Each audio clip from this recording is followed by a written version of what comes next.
भारतीय प्रजासत्ताक दिनाच्या सर्व भारतीयांना शुभेच्छा। आज 26 जानेवारी। आजच्याच दिवशी सन 1950ला भारतीय प्रजासत्ताकाची स्थापना झाली।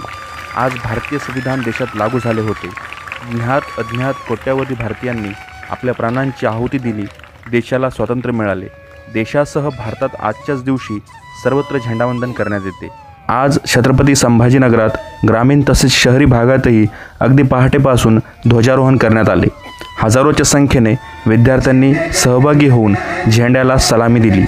सर्वत्र राष्ट्रगीत जनगण मन गायन करण्यात आले। शहरातील भावसिंगपुरा भागातील ज्ञानसंपदा प्राथमिक व माध्यमिक विद्यालयातही ध्वजारोहण झाले। शाळेचे प्राचार्य आणि विश्वस्तांनी झेंडावंदन करून शुभेच्छा दिल्या।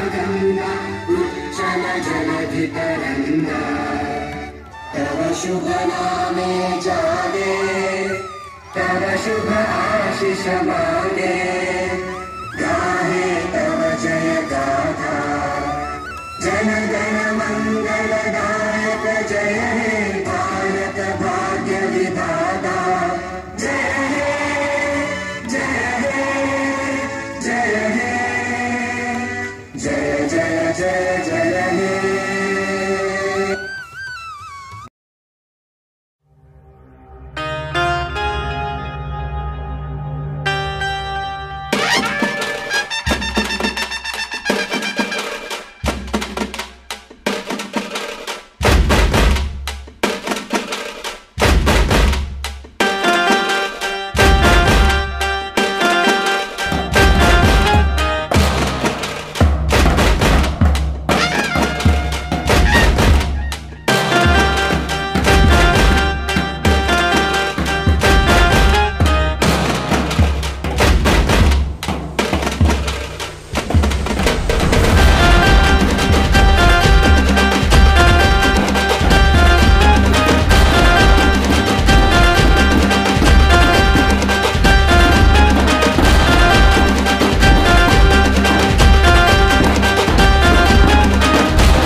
या दिवशी 1950 साली भारताचे संविधान लागू झाले।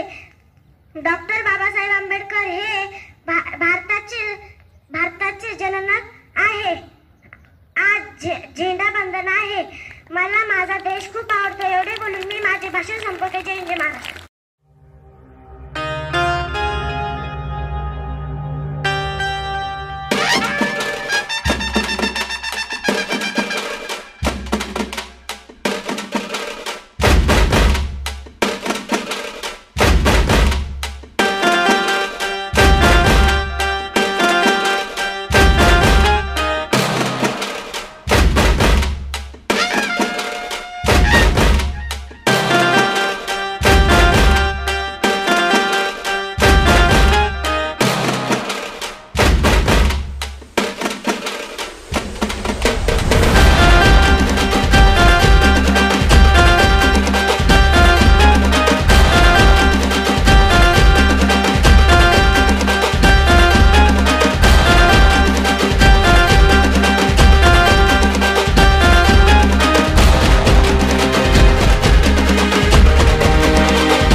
तर आज प्रजासत्ताक दिन आहे, काय भावना आहे तुमच्या?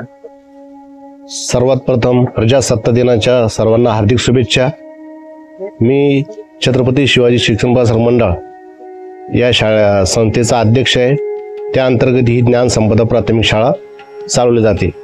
या शाळेची स्थापना सन 2003 साली झाली. मी शिक्षकी पेशा सांभाळून ही शाळा उभी केली. या ठिकाणी गोरगरिबांची मुलं शिकवली जातात. बाहेरच्या शाळांमध्ये विद्यार्थ्यांची मुलाखत घेऊन त्यांना प्रवेश दिला जातो, पण आमच्याकडं कोणत्याही प्रकारचे विद्यार्थी असो त्यांना ॲडमिशन दिलं तर तेही मोफत. त्यांच्याकडून कोणत्याही प्रकारची फीस घेतली जात नाही. माझ्याकडे मुस्लिम समाजाचे 200 विद्यार्थी आहे, मागासवर्गीय यांचे 100 विद्यार्थी आहे आणि बाकी ओपन आणि इतरचे असे 300 विद्यार्थी आहे. टोटल 550 विद्यार्थी माझ्याकडे आहेत. या ठिकाणी विद्यार्थ्यांची ने आणण्याची व्यवस्था ही आम्ही गाड्या स्वतःच्या खर्चातून, काही शिक्षक जमा करतात, काही संस्था देते, अशा प्रकारे विद्यार्थ्यांना ने आण करण्याची व्यवस्था केली जाते. शिकवण्याबद्दल सकाळी विद्यार्थी शाळेमध्ये आले तर कमीत कमी 2 वाजेपर्यंत या ठिकाणी शाळा भरवली जाते. विद्यार्थ्यांचा सर्वांगीण विकास व्हावा या दृष्टीने त्यांना खेळ, विविध स्पर्धा परीक्षा, त्याचप्रकारे जो शासनानं नेमून दिलेला सिलेबस आहे तो उत्तम प्रकारे शिकवला जातो. 2 तुकड्या या ठिकाणी आहेत. 1 तुकडी मराठी माध्यम, 1 तुकडी सेमी इंग्लिश माध्यम. अशा प्रकारे 1 ते 7वीचे वर्ग या ठिकाणी शिकवले जातात.